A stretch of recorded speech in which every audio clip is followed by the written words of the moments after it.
Hi hello friends, welcome back to Media Talks. நான் உங்கள் Mounika. So morning updates பார்த்துருப்பீங்க. இப்போ அந்த வீடியோ இருக்கான்னு எனக்கு எக்ஸாக்டாக தெரியல.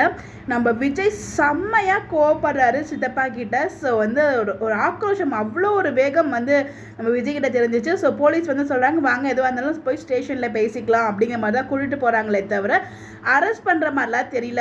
ஸோ இந்த இடத்துல எப்படி போலீஸ் வந்தாங்க, எதுக்காக அங்கே லேடிஸ் போலீஸ் அப்படின்னு சொல்லி இப்போ வரைக்கும் நமக்கு எக்ஸாக்டாக ரீசன் தெரியல. போலீஸ் ஓகே, பட் எதுக்காக பெண் போலீஸ் வந்தாங்க அந்த இடத்துக்கு? ஸோ ஏதாவது ஒரு லேடிஸ்க்கு ப்ராப்ளம்னா மட்டும்தான் லேடிஸ் போலீஸ் வருவாங்க. மற்றபடி எந்த இடத்துலையுமே நம்ம லேடிஸ் போலீஸை பார்க்க முடியாது. இங்கே ஃபுல்லாக நம்ம சித்தப்பா அண்ட் விஜய் அவங்களுக்குள்ள தான் பிரச்சனை போயிட்டு இருக்கு. இது எல்லாத்துக்குமே காரணம் பசுபதி மேலே விஜய் கை வச்சார் இல்லையா? ஸோ அதுக்காக தான் இவ்வளோ பெரிய பிளானை போட்டிருக்காரு. மாமாவையும் ஏமாத்திருக்காரு இந்த இடத்துல. மாமா சொல்கிறார், அப்போ வெண்ணிலாக்கு எந்த வித அசிங்கமும் நடக்கக்கூடாது அப்படின்னு சொல்லிட்டு. பட் அதையும் தாண்டி இங்கே அசிங்கப்படுத்திருக்காருன்னு தான் சொல்லணும். வெண்ணிலாவோட மேரேஜ் ட்ராக் வரைக்கும் கொண்டு போய் அங்கே நிப்பாட்டுற மாதிரி அசிங்கப்படுத்திருக்காரு. இந்த இடத்துல மாமா என்ன முடிவு எடுக்க போகிறாருன்னு தெரியல. ஸோ இந்த இடத்துல என்ன அப்படின்னு பார்த்தீங்கன்னா, ஸோ விஜய் விஜய் தான் எல்லாத்துக்கும் காரணம். அதாவது அவங்க பிளான் பண்ணி கொடுத்த மாதிரியே சித்தப்பா சொல்கிறாரு, எவ்வளவோ சொல்ல ட்ரை பண்ணுறாரு.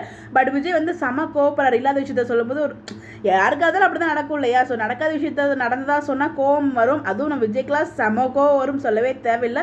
அப்படி ஒரு ஆக்ரோஷமான கோவம் நம்ம விஜய் கிட்ட பார்க்க முடிஞ்சிச்சு. போலீஸ் பார்த்தீங்கன்னா இங்கே எதுவுமே பேச வேண்டாம், வாங்க போலீஸ் ஸ்டேஷனில் போய் பேசிக்கலாம் அப்படிங்கிற மாதிரி கூப்பிட்டு போகிறாங்க. ஸோ போலீஸ் விஜய் அரெஸ்ட் பண்ணுறாங்க அப்படிங்கிற மாதிரி நமக்கு நிறைய அப்டேட்ஸ்லாம் கிடச்சிச்சு இல்லையா? அது எல்லாமே பொய்யா இருக்குமோ அப்படிங்கிற மாதிரி எனக்கு ஃபீல் ஆகுது. வாங்க போய் பேசிக்கலாம் அப்படிங்கிற மாதிரி தான் கூப்பிட்டு போகிறாங்க. அதுக்கப்புறம் அங்கே போய் என்ன நடக்க போகுது அப்படின்னு நமக்கு தெரியல, வெயிட் பண்ணி தான் பார்க்கணும். பட் ஆனால் அப்கமிங் ஒரு ஹை வோல்டேஜ் ட்ராக் மட்டும் இல்லாமல் நம்ம விஜயோட மிகப்பெரிய ஒரு பெரிய கோவத்தை பார்க்க போகிறோம். ஆல்ரெடி பார்த்தீங்கன்னா அந்த கோவத்தில் பசுபதியை வச்சு செஞ்சால் அந்த சீன் இன்னுமே என் கல்முன்னாடி தான் நின்றுட்டு இருக்கு. அந்த கடைசி அந்த நாக் கொடுவாரு பாருங்க, காலாலே மூஞ்சில் வேற லெவல் நாக்குங்க. ஸோ ஒரு சூப்பர் நாக். அது என்னை பொறுத்த வரைக்கும் மறக்கவே முடியாத ஒரு அடின்னு தான் நான் சொல்லுவேன் பசுபதியில். பட் அந்த அடியெல்லாம் வாங்கினதுனால தான் இப்போ இங்கே இந்த இடத்துல இதெல்லாம் பண்ணிட்டு இருக்காரு. ஸோ பார்ப்போம் விஜய் இதுலேருந்து எப்படி மீண்டு வர போறாரு. இந்த இடத்துல நம்ம விஜய்க்கு காவேரி நிற்பாங்களா துணை அப்படிங்கிறத வெயிட் பண்ணி தான் பார்க்கணும். பட் உங்களுடைய கருத்துக்கள். ஸோ யாரெல்லாம் அந்த வீடியோ பார்த்தீங்க, அது பார்த்தீங்கன்னா ப்ரெஸ் மீட்டில் ஒருத்தவங்க நல்லா பேசுவாங்களே, அவங்களோட யூடியூப் சேனலில் தான் ஷேர் பண்ணியிருந்தாங்க. இப்போ டெலீட் பண்ணிட்டாங்கன்னு நினைக்கிறேன் அந்த ஒரு வீடியோவை.